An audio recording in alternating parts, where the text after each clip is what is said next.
We've got Chuck again. How you doing, Chuck? Hey, Chuck again.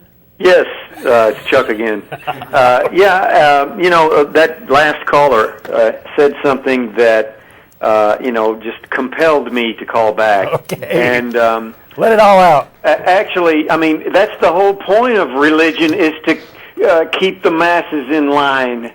That's why it was invented in the first place. I don't know that I'd say that. I'd say that it's a useful tool for doing that. It is a tool for doing that. It's been used that way. I think elements of it were specifically constructed for that purpose. And not also, necessarily. They were to get the masses to go to war. Yeah. No. It's a great motivator. It's a great uniter. Sure. It's just the governments would take advantage of it. And like I said earlier, that is what has made this country the great country that it is, because this country, our founding forefathers, had the sense enough to keep the church and the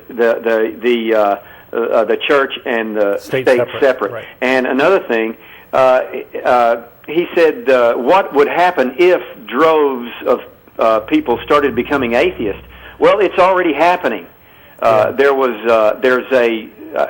read this in the Austin American Statesman here just a couple of 2 or 3 weeks ago, and if you can remember it, tell me. Tell me a little but more. But it was some survey that goes out periodically, and it counts religious people and atheists and the different religions, and that was one of the results that it had, is that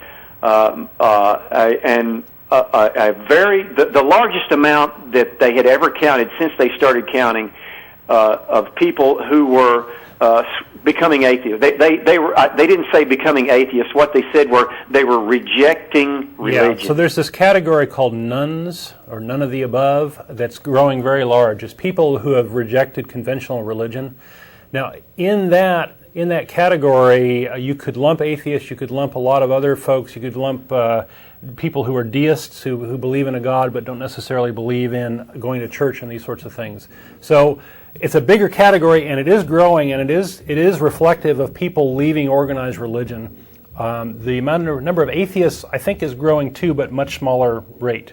I don't think it's like leaps and bounds. It's hard to like pinpoint, and there's a lot of people who aren't necessarily willing to adopt the label or comfortable adopting it. And these surveys are some tricky. people. There are some of the surveys were so poorly done that you had a huge chunk of the atheists said they also believed in a God.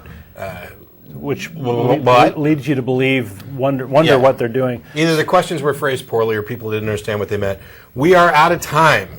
And thanks to Chuck, to everybody who called in. By the way, would you like another bit of Jesus? I think that's a nipple. But thanks to everybody for tuning in. Thanks to the crew. And now you can switch over to the camera that shows the crew. Oh, no, they switched to the moo cow.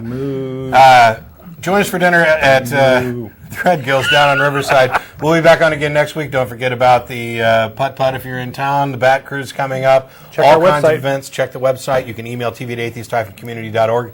We look forward to hearing from you soon. Thanks to the audience and the crew. Woo. You guys are great. I think the crew.